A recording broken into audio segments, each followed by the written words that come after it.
Hey guys, so I found something interesting in this little hallway here with these big fat lights.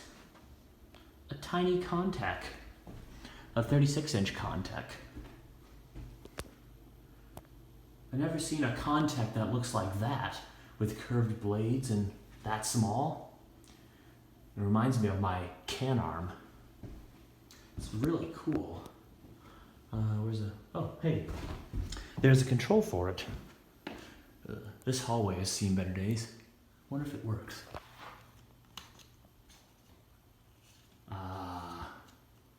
No such luck. Poor little thing. And I'm just turning it. Nothing's happening. Either the control doesn't feel good, so maybe that's bad, or maybe the ConTech has a bad, capacitor?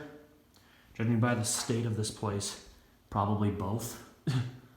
That's a shame, because that's a pretty rare fan, I imagine. Whatever it is, it's cool and I want it. Alright, well there you have it. A small, rare, dead ConTech.